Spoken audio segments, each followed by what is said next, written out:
fight para sa IBF Youth Featherweight Championship. Mark Magnifico Magsayo naka-black at ang kanyang kalaban mula Mexico nakaputi, si Suarez. Matangkad talaga to si Suarez. I couldn't see it earlier. So you can see the difference now. Pero this is a really malaking test para kay Magsayo, who they say was magnificent in sparring. So good kaagad siya, He trying just to be aggressive. needs to calm down, to relax, and stay with the game plan. Kasi minsan, makikita mo yung aggressiveness because of the nervousness. Good left-right combination mula kay Magsayo. That tells a good statement early on. Importante yung mga unang landing. Well, it did solidify a good hand straight and a body. Ang ganda ng straight ni Magsayo. Good combination. That was a very good combination for Magsayo. Oh, solid. Did you see that body shot? Wow.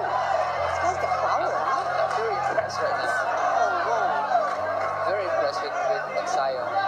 The way he's feinting. The way he's looking at the opponent. Although, we don't know kasi hindi natin alam kasi yung mga Mexicano mabagal. They're slow starters. Oh, very good left foot again. Oh, solid. Oh, very good. Pero nandiyan lang si Suarez, oh. Parang hindi siya nasasaktan. But let's But see. you have to be aware kasi malakas din to si Suarez with his record. Oh, good overhand. He's out. Wow.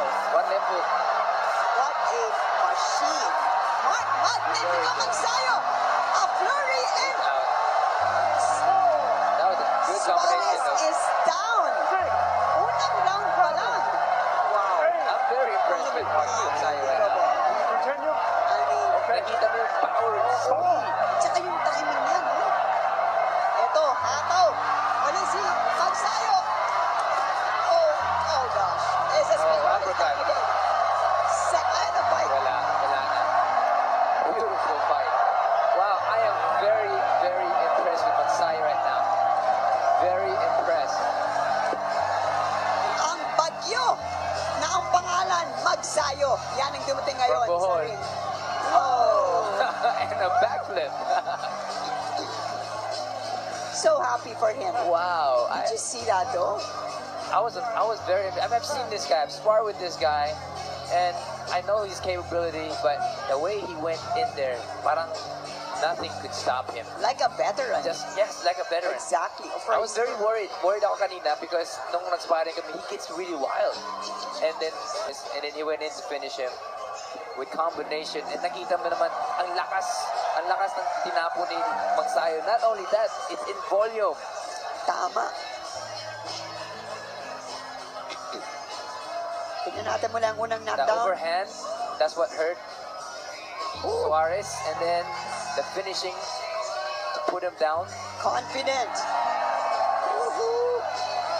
At ito, hindi na tinigilan ni Magsayo. Although, that was the uppercut that got Suarez.